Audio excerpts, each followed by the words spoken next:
Bonjour tout le monde. Bonjour tout le monde.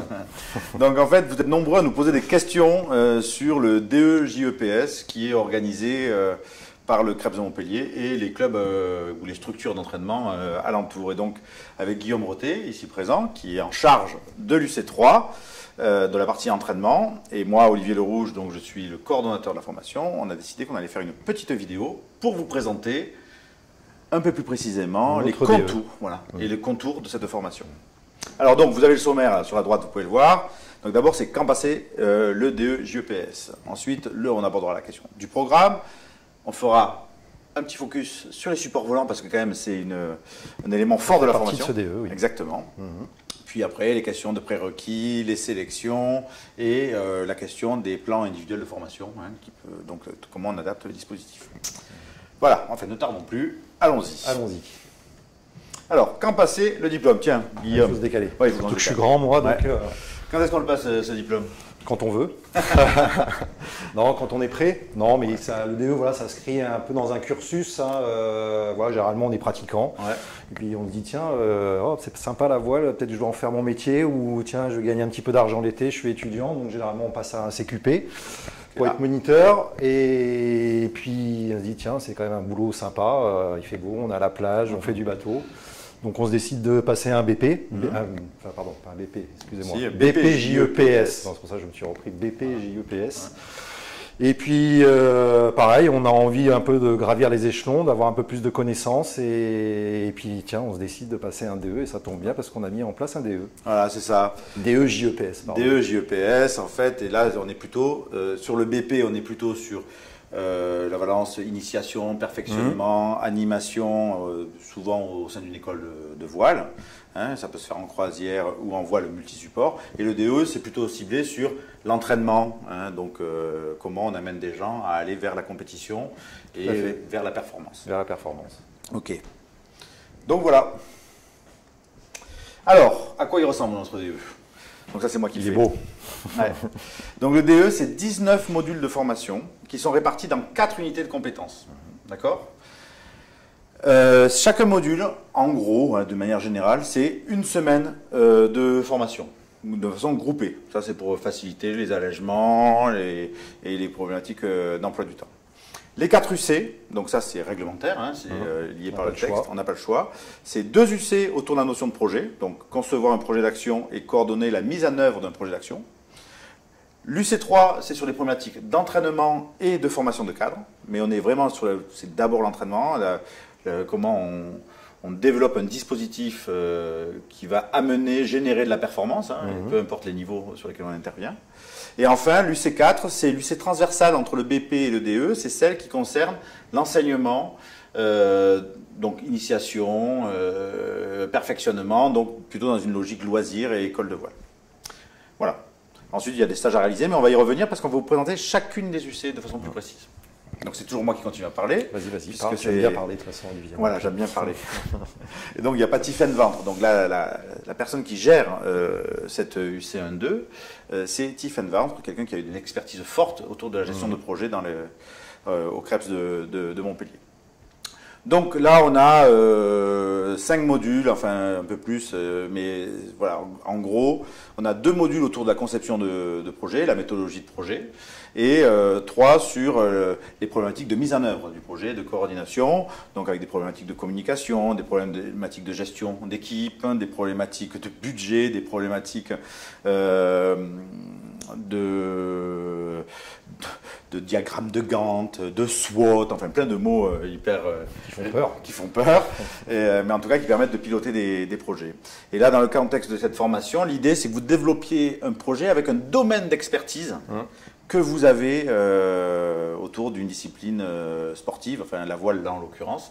Et donc l'idée c'est de construire un environnement numérique qui va vous permettre de proposer une action, un projet de formation de cadre que vous dispenserez à la fois à distance et à la fois en présentiel. C'est quelque chose de très concret. Et quelque chose de très concret.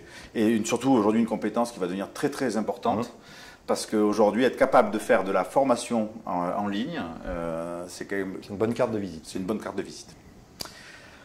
Voilà. Et l'évaluation... Ça c'était l'UC1. UC1-2. UC1. Voilà. Et l'évaluation, c'est la soutenance d'un rapport de stage, en gros. Voilà. Je continue? Vas-y. Cette fois, c'est à toi. Cette fois, c'est à moi. Donc moi, c'est du C3. Donc on va être en charge avec le centre d'entraînement et ma petite équipe voilà, de vous parler d'un certain nombre de choses, de vous apporter un certain nombre de connaissances pour que vous puissiez devenir par la suite de bons entraîneurs, denrée rare et qui est de plus en plus recherché aujourd'hui. Donc on va vous parler de plein de choses. Il va y avoir différents intervenants, il peut y avoir des stars de la voile comme Billy Besson, Franck Citeau, entraîneur national. On va vous parler de programmation, planification sportive, on va vous parler d'analyse technique, de tactique, de stratégie, de règles de course bien évidemment. On va parler aussi des nouveaux outils des entraîneurs. Aujourd'hui tout c'est informatisé, on est dans le milieu de la data aussi en voile. On va vous parler pédagogie aussi, parce que en entraînement c'est quand même une action d'enseignement, donc on va vous parler aussi de pédagogie. Voilà, donc il y aura 9 modules. Donc comme l'a dit Olivier, voilà, 9 modules, donc 9 semaines. Et puis la petite particularité, c'est qu'on voulait redonner une dimension un petit peu navigation, parce qu'on fait quand même un sport. Donc c'est bien beau de s'asseoir sur une chaise et d'écouter quelqu'un parler, mais quand même, voilà, il faut aussi pratiquer. Donc toutes ces semaines vont s'articuler autour d'une partie présentielle en salle, parce qu'il faut quand même apprendre un minimum de connaissances, et une autre partie vraiment mise en pratique l'après-midi sur l'eau. Exactement. Voilà. Et après, il y a une partie en alternance. C'est un élément très important. Ça, on y tient beaucoup. Et notamment, c'est que quand même, dans le cahier des charges, pour venir faire cette formation, il faut encadrer une équipe sportive, au moins pendant la durée de la formation. Donc au moins pendant une saison. Voilà. Et l'évaluation, c'est une étude de cas.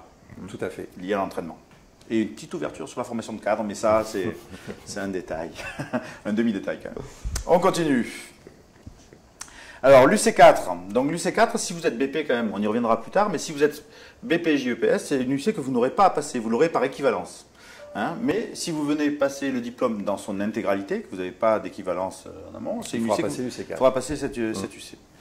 Donc cette UC, c'est donc la partie enseignement et la partie sécurité. Donc c'est toutes les problématiques de DSI, c'est toutes les problématiques d'organisation de manifestations sportives, c'est toutes les problématiques de comment je m'y prends pour faire progresser des scolaires, comment je les accueille, etc., etc. Donc là aussi, on a des temps en formation, ils seront organisés à Metz, alors que l'UC3 a été organisé à la Grande Motte. À la Grande Motte.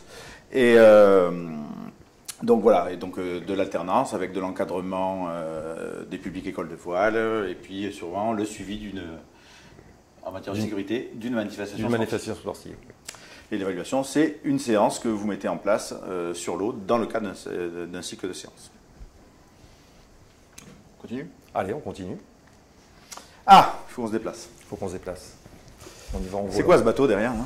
Ah, ça c'est un One Fly, ça. C'est un petit dériveur à foil qui n'a pas si longtemps que ça été encore construit près de chez nous, sur les Tantos, voilà, par le chantier Tocatec. Et pourquoi tu as voulu qu'on fasse cette slide là? Alors, parce que je me suis dit que dans cette formation, quand même, ça serait bien d'y mettre un peu du bateau volant, parce qu'il me semble qu'aujourd'hui, enfin moi en tout cas, je ne vais pas souvent à la plage avec ma serviette, mais quand je vais au bord de l'eau, je vois quand même de plus en plus de bateaux volants, en tout cas d'engins à foil. Et donc on s'est dit, voilà, dans cette formation DE, entraînement, ça serait quand même un compte de ne pas y mettre des engins à foil. Donc il y aura une partie prépondérante, en tout cas dans l'UC3, d'engins à foil. Pas que, mais il y en aura une partie parce que voilà, c'est l'évolution aujourd'hui de la voile. Tous les jeunes, ils ont envie de voler, donc il faut être capable d'encadrer ces activités-là, que ce soit le wing foil, que ce soit les petits dériveurs à foil comme le one fly, et voilà, d'en appréhender voilà, tous les secrets. Ouais. Donc effectivement, ça pose quand même d'énormes questions en matière d'encadrement, c'est-à-dire comment on l'encadre. Et puis aujourd'hui, on a quand même besoin, c'est une révolution quand même. C'est une révolution, c'est une petite révolution. Une petite révolution, tous les bateaux volent. Et donc finalement, quels sont les éléments théoriques qui sont associés à ça? Et donc mieux comprendre les supports. Et effectivement, donc, dans le cadre de l'UC3 et de l'UC4 aussi, il y a des temps de pratique prévus sur ces supports à foil. Qui sont devenus accessibles aujourd'hui par presque tout le monde. Exactement, même moi j'ai volé. Même Olivier a volé.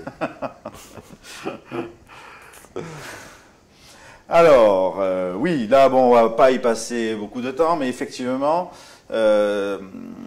qu'est-ce qu'il faut? Quels sont les prérequis pour le dossier voilà, le dossier administratif pour pouvoir, pouvoir venir passer les sélections, pour pouvoir rentrer en formation. Les prérequis. Donc les prérequis. Alors, première chose, c'est que dans un cursus traditionnel, c'est-à-dire quelqu'un qui a un BP ou un BE, BP JEPS ou BE ES premier degré, vous avez les prérequis par équivalence, je crois que c'est comme ça qu'on dit, par dispense, vous dispensez de ce prérequis. Par contre, si vous souhaitez rentrer en formation et que vous n'avez pas de diplôme type BP ou DE, il y a peut-être quelques exceptions, il va falloir nous fournir un certain nombre de documents, ce que vous avez ici, mais que vous avez aussi sur le site internet.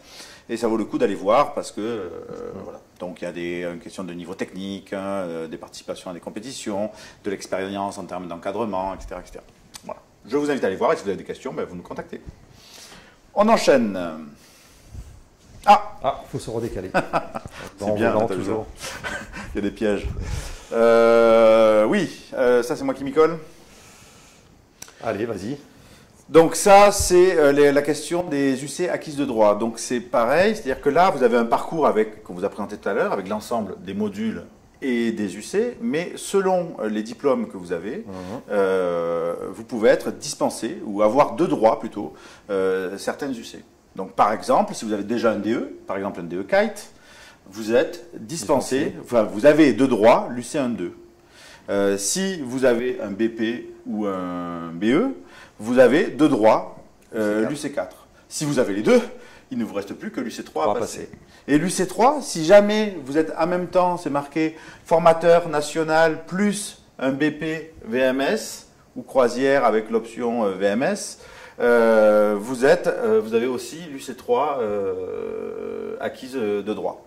Bref, les parcours vont se composer sur la base de ces équivalences ou de ces UC que vous avez ou que vous n'avez pas, ou que vous allez chercher ou pas aller chercher. Okay ? En tout cas, on adaptera en fonction du cursus de chacun. Donc, premier niveau d'adaptation, c'est les UC acquises ou non acquises de droit. Deuxième niveau, c'est au moment des épreuves de sélection, on va vous faire passer des tests. C'est lui qui fait les questionnaires, je peux vous dire. Enfin, il fait surtout sur l'UC3. Hein. Mais voilà, donc on va évaluer votre niveau. À la fois pour les sélections, c'est-à-dire qu'il n'y a pas 150 000 places. Aussi pour la suite, pour savoir comment on va vous alléger ou pas. Exactement. Donc, épreuve de sélection, des questionnaires sur chacune des UC que vous avez à passer, et puis un entretien de motivation, entretien professionnel pour essayer de comprendre quel est votre projet et votre démarche. Sur cette base-là, on fera un plan individualisé de formation. Donc, au regard de votre expérience, soit vous suivez tous les modules de chacune des UC que vous avez à passer, soit si vous avez des compétences X ou Y, des diplômes à côté, une appétence particulière sur DEM, on peut vous alléger de tout parti des modules de formation. C'est quelque chose qu'on fera ensemble. S'ils souhaitent, ils peuvent suivre toute la formation, oui, même bien s'ils sûr. ont des allègements, si ça leur plaît. Et en fait, c'est même conseillé. C'est même conseillé. Voilà, donc derrière, on va faire un plan individualisé. C'est ça qu'il faut retenir. Le PIF, ça s'appelle le PIF. Et donc là, si vous voulez pareil, plus d'infos, vous avez des infos sur le site du CREPS, ou sinon vous pouvez nous contacter. Voilà, donc le coordonnateur, l'équipe, le coordonnateur, c'est moi, Olivier Lerouge. Le responsable de l'UC3, Guillaume Roté, coordinateur aussi du centre d'entraînement Méditerranée. Exactement, entraîneur de renom. J'étais entraîneur de renom, maintenant...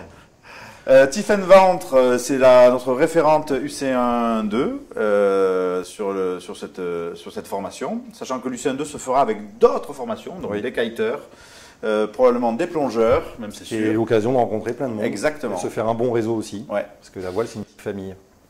Voilà, l'UC4, on s'appuie sur le Yacht Club de Metz qui gère la formation BP et donc qui travaille en collaboration avec le centre nautique du Cap d'Agde.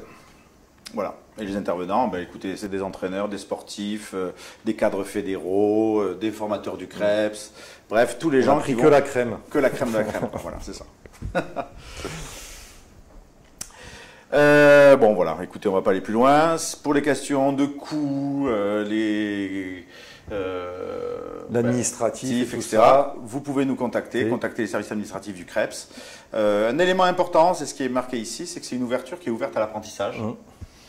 Et donc, vous pouvez être apprenti. C'est une opportunité pour les structures. Et puis, ça permet des prises en charge. Et des prises en charge qui sont conséquentes dans ce dispositif-là.